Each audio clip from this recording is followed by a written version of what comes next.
오늘도 하나님을 예배하시는 모든 분들에게 주님의 은혜가 함께 하시기를 주님의 이름으로 축원합니다.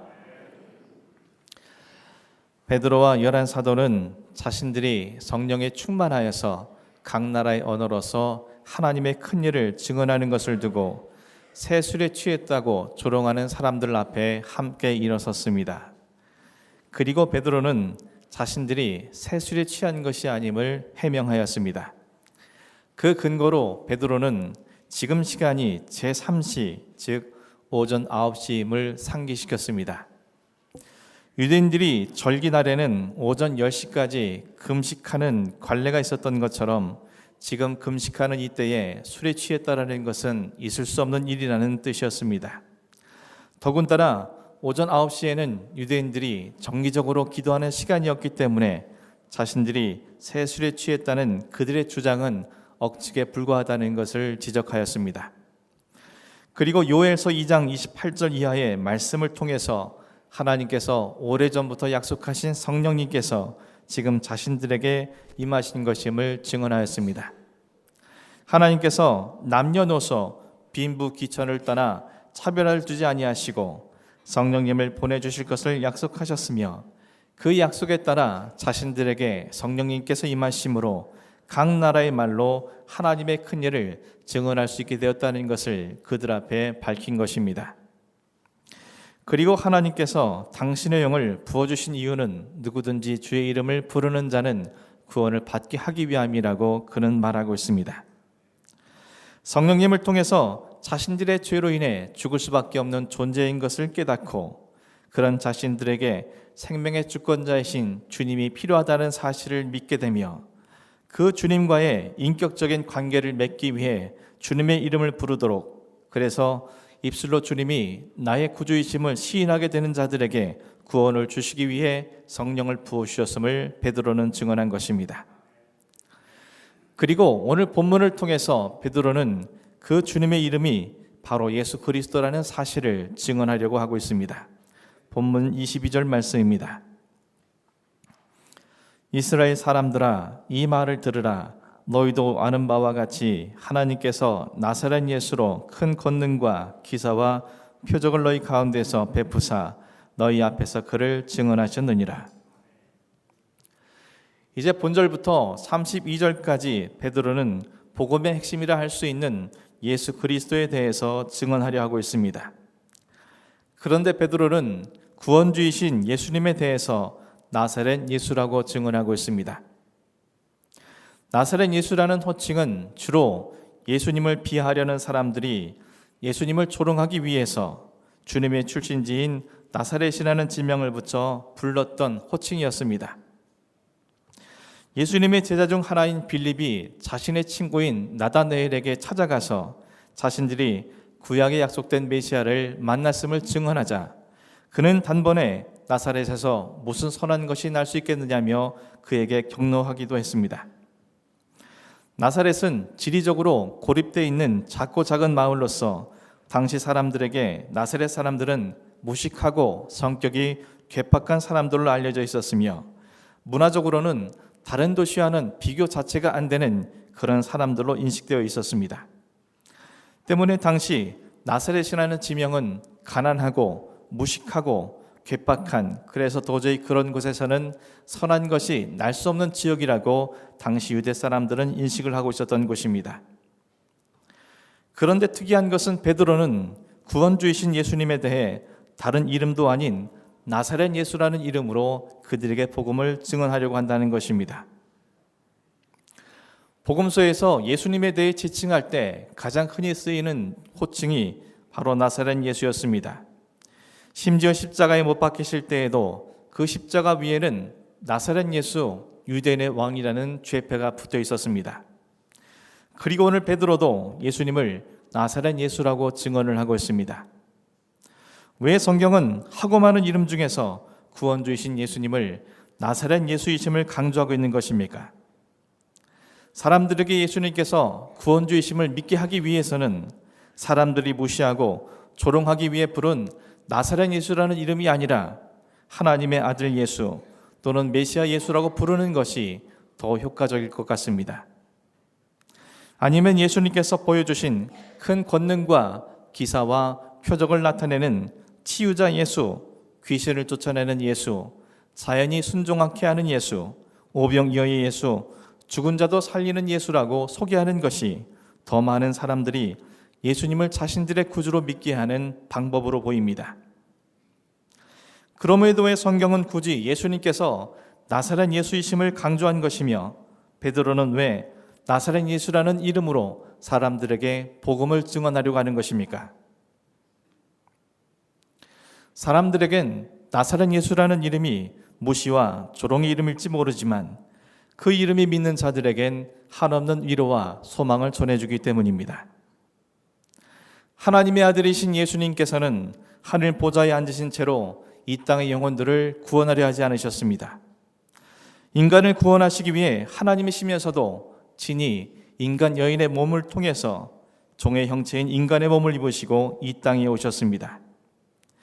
인간을 구원하시기 위해서 친히 낮아져 주시고 친히 이 땅에 찾아와 주신 것입니다. 왜 그러셨습니까? 하나님이시면서도 인간을 구원하시기 위해 친히 낮아져 주시고 친히 이 땅에 찾아와 주신 것처럼 우리가 어디에 있든지 우리를 구원하시기 위해 친히 찾아와 주시는 사랑의 주님이시기 때문이었습니다. 메시아이신 예수님께서는 유대인의 성지인 예루살렘에서 태어나신 것이 아니라 작고 작은 마음 베들레헴, 그것도 마구간 말구유에서 태어나셨습니다.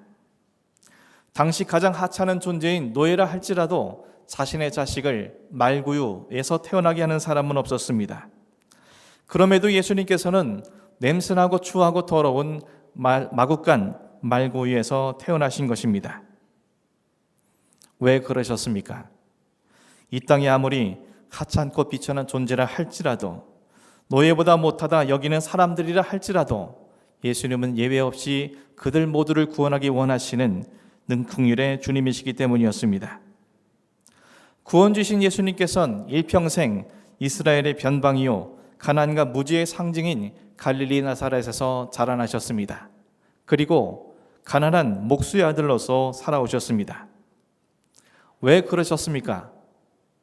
이 땅에 가난하고 배운 것 없는 소외된 사람, 그래서 사람들로부터 무시당하고 등하시되는 사람이라 할지라도 그들을 구원하시기 원함이며, 그리고 인간이 겪을 수 있는 모든 희노애락을 친히 겪으심으로 진정한 그들의 구원자가 되시길 원하시는 자비의 주님이시기 때문이었습니다.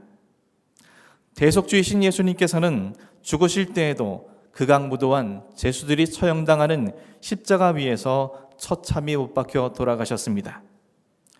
죄 용서를 위한 대속의 죽음이라 할지라도 십자가 처형보다 덜 고통스러운 방법으로 얼마든지 돌아가실 수 있었지만 예수님께서는 가장 고통스러운 십자가에 못 박혀 죽으시는 길을 선택하신 것입니다. 왜 그러셨습니까? 당시 로마에서 가장 극악무도한 죄수들이 처형되는 십자가에 못 박혀 죽으심으로 말미암아 이 땅에 그 어떠한 죄를 지은 큰 죄인이라 할지라도 그들을 죄를 용서하시고 구원하시길 원하시는 참된 구원의 주님이시기 때문이었습니다. 만일 예수님께서 하늘 높은 보좌 위에서 사람들을 구원하려 하셨더라면, 만일 예수님께서 왕궁의 금침에서 태어나셨더라면, 만일 예수님께서 부유한 자로서 높은 지식과 화려한 경력을 소유한 자였더라면, 가난과 무지한 사람들의 처지와 형편을 알지 못하시는 분이었다면 어찌 그분께서 우리의 참된 구원주가 되실 수 있었겠습니까? 주님께서는 비천하고 가난한 자, 무시당하고 등하시되는 사람들, 죄인이라 할지라도 그 누구도 예외 없이 구원하시기 위한 당신의 소원이 담겨진 이름이 바로 나사렛 예수였던 것입니다. 그래서 성경은 예수님을 나사렛 예수시라고 기록한 것이고, 베드로 또한 주님에 대해서 나사렛 예수 그분만이 진정한 구원주라는 사실을 사람들 앞에 증언한 것입니다. 사랑하는 성도 여러분, 사람들이 무시하고 조롱하는 나사렛 예수라는 이름이 우리에게 얼마나 큰 위로와 소망이 되어주고 있습니까? 우리의 출신이나 지위가 아무리 하찮고 비천한 자라 할지라도, 우리 현실이 아무리 가난하고 배운 것도 없어 사람들에게 소외된다 할지라도, 우리가 아무리 큰 죄를 저지른 죄인이라 할지라도 나사렛 예수님은 그런 우리를 품으시고 안아주실 수 있는 우리의 구원주가 되어주십니다. 사실은 나사렛이라는 지명은 단지 이스라엘 변방의 갈릴리 지역의 한 지역의 이름이 아니라 나사렛과 같은 우리 모두를 지칭하는 표현이 아닐까 개인적으로 생각해 보게 됩니다. 따라서 나사렛 예수라는 예수님의 호칭은 곧 우리의 예수라는 그러한 분명한 의미를 우리에게 증명해 주는 것은 아닐까 깊이 생각해 보게 됩니다. 사랑하는 성도 여러분, 구원주가 나사렛 예수시라는 베드로의 증언을 통해서 당시 예루살렘에 있던 수많은 나사렛과 같은 존재들이 예수를 믿고 회개를 하고 구원을 얻었던 것처럼 나를 위해 친히 나사렛 예수가 되어주신 주님의 은혜를 기억하면서 또 다른 나사렛 사람들을 주님께로 이끌기 위해 헌신하는 우리의 삶이 되어야 하지 않겠습니까? 우리 위해 친히 나사렛 예수가 되어주신 그 주님의 은혜를 기억하면서 그런 주님이 세상 사람들에겐 볼품없고 초라한 몰골이라 할지라도 나의 구주이심을 고백할 수 있는, 그래서 여러분의 모든 삶을 통해서 나사렛 예수만이 우리의 참된 구주라는 것이 증언되어지고 그런 여러분을 통해서 수많은 나사렛 사람들이 주께로 돌아오는 역사가 우리의 삶 속에 일어날 수 있기를 주님의 이름으로 간절히 축원합니다. 나사렛 예수라는 이름을 통해서 또 한 가지 깊은 깨달음을 얻을 수 있습니다. 오늘 본문 22절에서 24절까지의 말씀을 다시 한번 읽어보겠습니다. 이스라엘 사람들아, 이 말을 들으라. 너희도 아는 바와 같이 하나님께서 나사렛 예수로 큰 권능과 기사와 표적을 너희 가운데서 베푸사 너희 앞에서 그를 증언하셨느니라. 그가 하나님께서 정하신 뜻과 미리 하신 대로 내준 바 되었거늘 너희가 법 없는 자들의 손을 빌려 못 박아 죽였으나 하나님께서 그를 사망의 고통에서 풀어 살리셨으니 이는 그가 사망에 매여 있을 수 없었음이라. 자세히 살펴보면 베드로는 예수님에 대해 증언하면서 매 절마다 하나님께서라는 단서를 붙이고 있는 것을 확인할 수 있습니다. 그 이유는 예수님께서 비록 가난하고 모식하고 괴팍한 나사렛 출신으로서 그 어떠한 교육도 받지 못하고 가난한 목수의 아들로 자라남에도 사람들에게 인정받을 수 없는 그런 나사렛 사람이라 할지라도 전능하신 하나님께서 그 나사렛 예수를 구주가 될 수 있도록 역사해 주셨다는 사실을 베드로는 증언하기 위함이었습니다. 그래서 베드로는 하나님께서 나사렛 예수에게 큰 권능과 기사와 표적을 행하도록 하셨다라고 증언하고 있습니다. 그것도 지금 이 자리에 있는 많은 사람들이 보는 앞에서 하나님께서 나사렛 예수를 통해 사람의 힘으로는 할 수 없는 큰 능력으로 권능을 나타나게 하셨고 자연현상을 거스르는 놀라운 이적들인 기사를 나타나게 하셨으며 영적 진리가 담겨있는 표적을 행하게 하셨다라고 그는 증언한 것입니다. 베드로는 하나님께서 친히 너희들 앞에서 그가 메시아 되셨다라는 사실을 증언했다라고 그는 밝히고 있습니다. 또한 나사렛 예수가 율법을 알지 못하는 이방인인 로마 사람들의 손에 십자가의 죽음을 당하신 것 같지만 그것은 하나님께서 친히 정하신 뜻이었으며 하나님께서 미리 아신 대로 내어준 결과라고 사도 베드로는 증언하고 있습니다.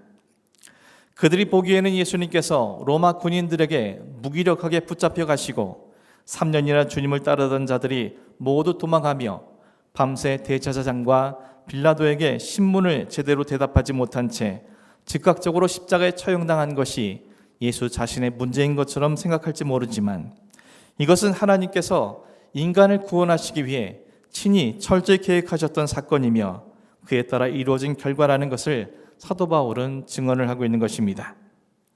그리고 하나님께서 나사렛 예수를 사망의 고통 가운데서 풀어 살리심으로 부활하게 하셨다는 것을 증언하였습니다. 이는 예수님께서 사망에 매여 있을 수 없는 하나님의 아들 진정한 메시아이기 때문이라는 것을 그는 증언한 것입니다.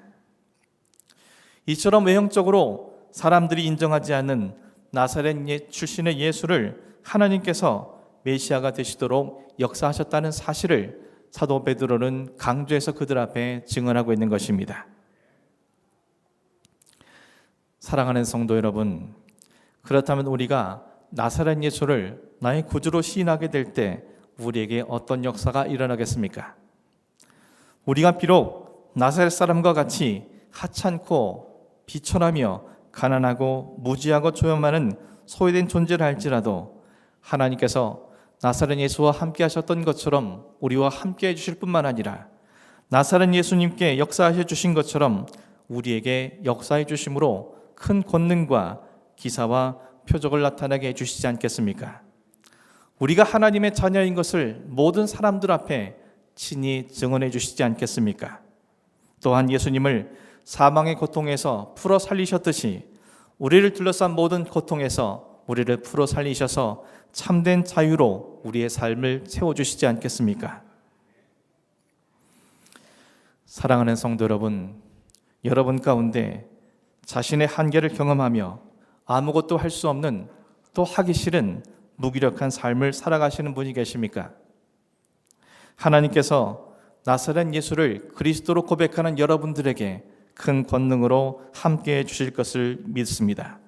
여러분 가운데 어제와 똑같은 현실이 이어지고 변화될 기미가 보이지 않아 절망 가운데 계시는 분이 계십니까? 하나님께서 나사렛 예수를 그리스도로 믿는 여러분들을 통해 놀라운 기사를 이루실 뿐만 아니라 영적 진리를 나타내는 표적으로 여러분의 삶에 임하여 주시기를 믿습니다.